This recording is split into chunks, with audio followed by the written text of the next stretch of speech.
I'm Melissa Chartrand, and I'm standing here with Maggie Dwyer of Cape Cod Soy Candle, and we are here in your workshop. I'm so excited because you're going to take us a little bit through or talk to us a little bit about part of the process of making these candles, so it's so exciting to be here. But I first wanted to talk to you about you and the candles and really how this all came about.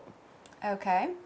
Well, I moved here about 11 years ago, and there weren't many souvenirs available for the tourists, and everybody loves Cape Cod and wants to bring something home besides a magnet or a mug or something. So I decided to make candles, and at the time my daughter was allergic to paraffin candles, and I looked into soy, and it was a lot healthier. It doesn't emit all the carcinogens that paraffin does.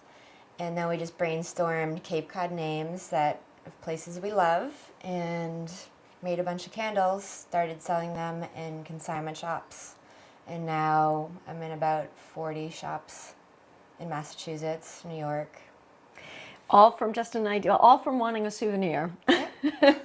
Now, it's not as easy as you just made the candles. So you did a lot of research, obviously. Is it unusual to, first of all, be allergic to paraffin? And do you find that soy is that much better in general, even if, obviously, if you don't have the allergies? Why is it so much better?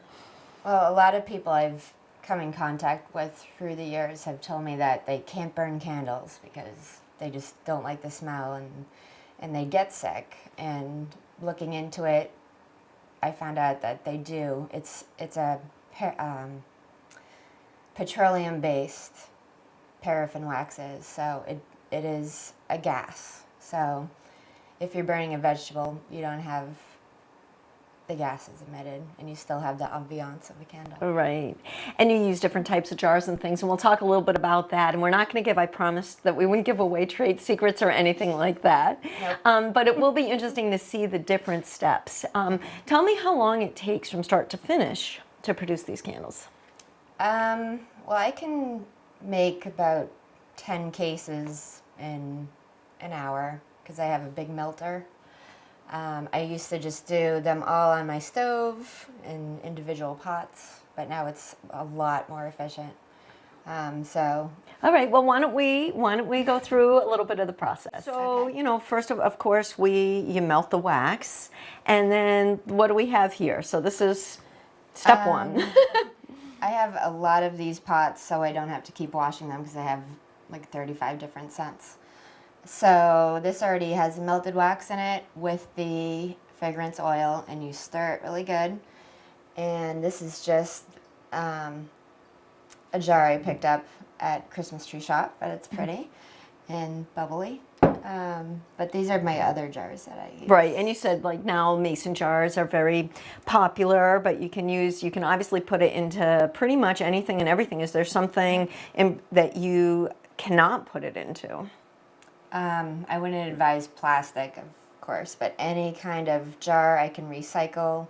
The soy wax is water soluble, so you can just wash it out, and this is the third time I've used this jar. And then fragrances. You mentioned fragrances as far as, and you can go ahead if you want to pour this as you're telling me. How do you spend a lot of time picking different scents? Do you have a study group, a group of friends that come over to say, yes, I like this one, no, I don't, trial and error? How do you go about that? It's trial and error. I've bought a lot of really awful fragrances, and I have lots that just don't work. For instance, lavender. People really, if they want a true lavender, it's kind of hard to come by. So. And now what are you doing here? This is just, I guess, centering the wick. Yep, that just holds the wick in there. So when it solidifies, it's right in the middle of the candle. There you go. So that easy, really. Yeah. Well, not. It looks easy. One's pretty easy. And how long does it take for it to solidify? Yeah. About an hour. And then I put the labels on. And I usually deliver them all myself to my customers because I like to talk to my Sure. to my clients. Well, that's very exciting, and it keeps it local. And again, it's a wonderful souvenir that people have. They know that it's here, made on Cape Cod, to take home and then to reuse again, which is very important. We love that, reducing, recycling, all about that, and that it's good for you. Did you design? Is there something to the logo as well? I do all my design for my labels. I guess That's great. they all have a similar look. Good. And let's tell our viewers where we can get information on you, about your website, and maybe some of the local shops where we can find your products. Well, I am available at many local shops in the area. Painted Daisies in Sandwich, Little Beach Gallery in Hyannis. Also online on my Etsy shop and CapeCodSoyCandle.com. And that's where they can find a little bit more about you, the story, the history about the product, and certainly contact you. So that's great. Well, we are very excited for you. It was wonderful to be here. Thanks for letting us in a sneak peek at a little bit about what you do.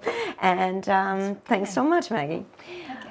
For Maggie Dwyer, Cape Cod Soy Candle, I am Melissa Chartrand, wishing you an artful day.